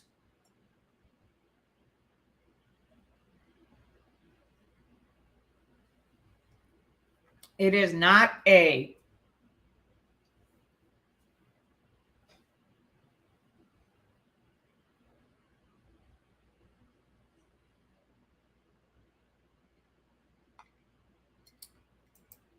The answer is, anybody else? Anybody else? Come on. The answer is C, the Texas survey system. And let me read to you why. It says the Texas system is based on Spanish land grants. It is split into 12 railroad districts that follow the county lines. It says an area that's larger than a city, right? County lines. There are 3 layers of this survey systems: the Texas RCC Railroad Commission district layer, the Texas Bay track layer, and Texas Land Survey layer. Okay, and why? So the Railroad Commission, right? Because we have 12 railroad districts. Oh, I'm sorry, I didn't mean to click that one. So the answer is C, the Texas survey system. Okay, so why? because there's 3 layers to their survey system. The Texas Railroad Commission district layer, the Texas Bay Tracts layer, that's an area of land, and the Texas Land Survey layer. Texas used to be the largest state in the U.S. before Alaska. We are now the second largest state, but it still looks like it's the hugest, the largest.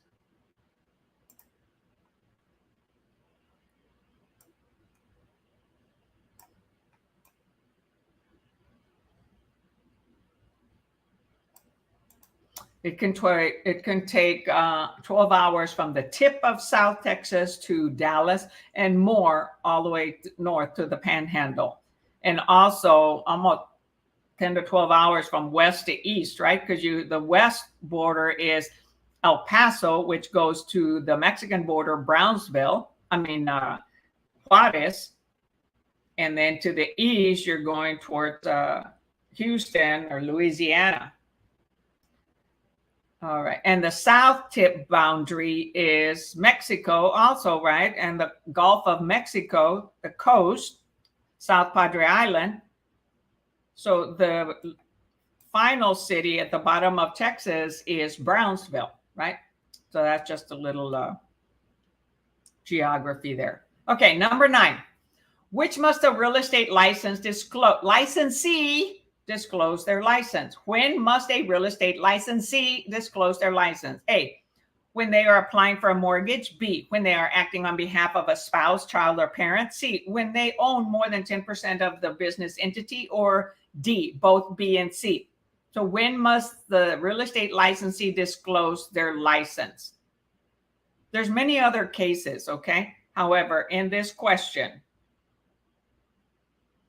when they're applying for a mortgage, and when they are acting on behalf of a spouse, child, or parent, we have to disclose when we're related to somebody and we're representing them. C, when they own more than 10% of the business entity, right? We have to disclose any business ownership. So the answer here is D, both B and C.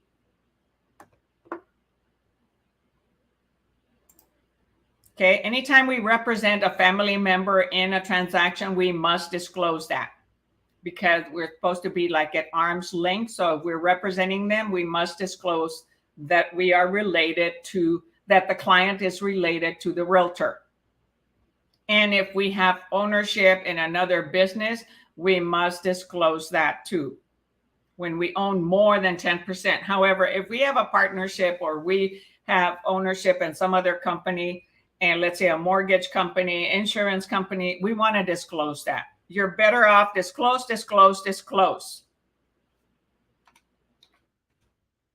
If in doubt, disclose. So the answer B was correct, okay? However, okay, hold on. However, it wasn't the complete answer, okay? So B and C are both correct. So the answer, that's why, is D, both B and C. Not when they're applying for a mortgage. That's not important.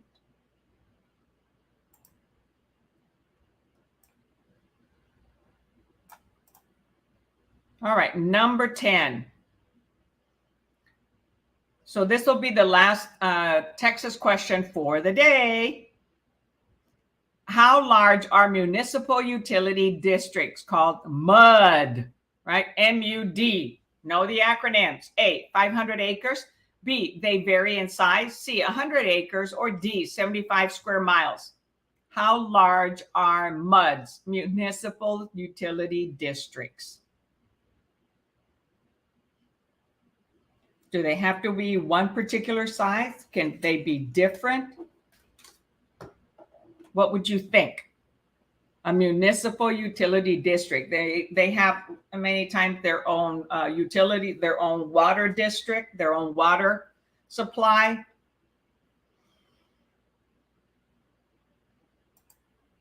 Come on, type your answer in the chat.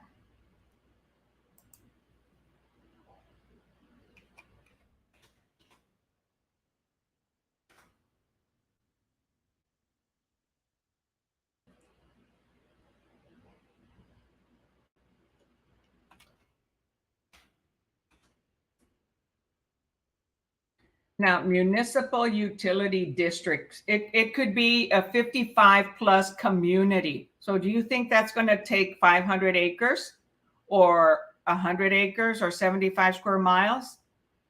They can vary. Okay. These municipal districts, called MUD acronym, can vary in size. A lot of times they are separate little communities, okay, that were not annexed to a city. They've got their own water supply, gas supply, utilities. So they can vary in size. It can almost be like a little city within them, and then later on they can become annexed. Or it's a subdivision, 55 plus, or a golf club community or something, and they have some of their own utilities and management, almost like an HOA. So the answer is they vary in size.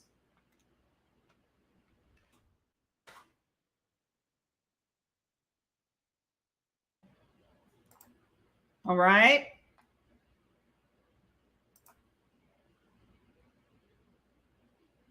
Okay, you all, this was a fun class. However, what did we discover today? How are you going to pass that exam? Practice, practice, practice. And I realized on here that we need a lot more vocabulary. So you want to pass this exam, you've got to practice, practice, practice vocabulary and lots of questions. And when you're doing the questions, go to where you get 100% score, because and the questions, okay, are going to be harder on the exam. There are some easier exams, okay? However, they are going to be typically harder in the real exam. Okay, so then when you're studying at home, don't just do enough to get by and get a 70. Please practice the questions. Practice, practice, practice makes perfect. Yeah, but we don't need to be perfect. Okay, perfection is overrated. All right. So you want to practice questions till you get 100 score, and practice lots of vocabulary. And it is urgent that you practice vocabulary to pass. You're learning a new language. It's the language of real estate. Okay. So please, I beg you, study vocabulary, practice it. Practice it with your kids, with somebody else, by yourself. Listen to my videos or other videos, Prep Agent, okay? And practice vocabulary over. And I've been doing this for almost 9 years, and I've always used to start with vocabulary when I did a 2-hour session on and dividing it with vocabulary, national and state, okay? And it comes down to, yes, that. Says Denise says, thank you so much. I'm hitting my vocabulary book and flashcards. Awesome. And then Cindy Corey says, see you soon. That's good. So remember, you all, study, practice, practice every day. Take a break every 20 to 30 minutes, because we remember the beginning and the end. You know, watch some of the videos that I did on how to prepare for the exam, how to study, how to remember. Our mind keeps only information from the first 20 minutes and the last 20 minutes. And I know this class is longer than that, but you can do the replay and do it 20 minutes at a time, 30 minutes at a time. Stand up, walk, take a break, drink water, stretch, okay? Drink water, all right? Drink some water. Take a sip. Oh, wow, look, Texas spring water. So, you know, we need to hydrate ourselves when we're studying. Hey, keep a diffuser, okay, and put some peppermint, lavender, okay, sage, you know, other types of herbs on there. And have a scent that you like, that makes you feel good. Like before I started the class, I put one of my colognes on to feel good, to smell good, all right? And do things that are going to make you feel good when you're going to study. That's what James, I think his name is Jim Quick.